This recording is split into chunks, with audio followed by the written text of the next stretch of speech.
and it is time for the Show Me Something draft because I said a little bit more than I needed to or should have in the John Gruden thing. We need to kick it into overdrive. Michael Holley, you're up with round one. Show me something week 5.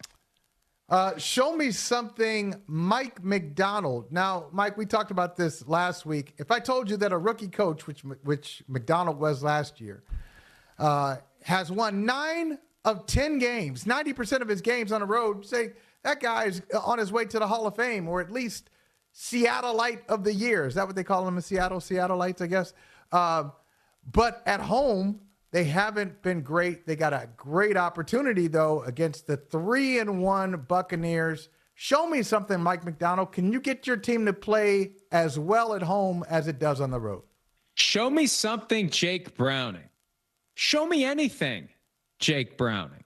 The plan on Monday night was just throw it up to T. Higgins and Jamar Chase. Well, that didn't work. The Bengals offense was outgained in dramatic fashion by the Broncos. It was 28-3 final score. And now the Lions are coming to town.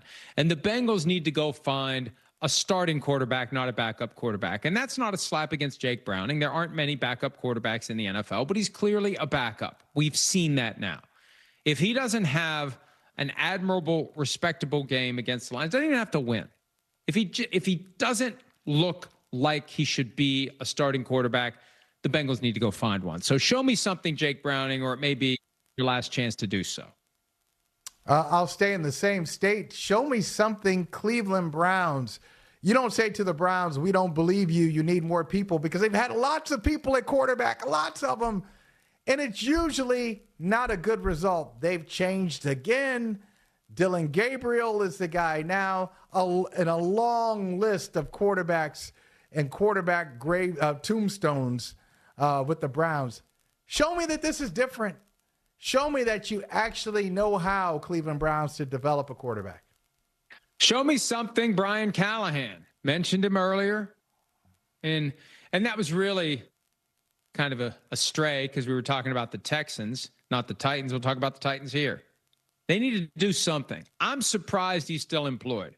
My spider sense was telling me he was getting fired on Monday. And the only caveat to that was dysfunctional teams do dysfunctional things. So the Titans are sufficiently dysfunctional to not realize they should have fired him after getting embarrassed by the Texans in Houston.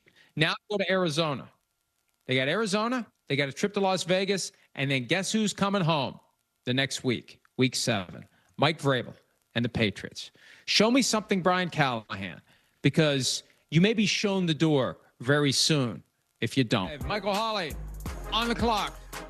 Florio, I need a quarterback. Show me something, Trevor Lawrence. It's been 3 years since Trevor Lawrence had that really good season, 25 touchdowns, 8 picks for the 22 Jaguars. They went to the playoffs. They won a playoff game. They played Kansas City.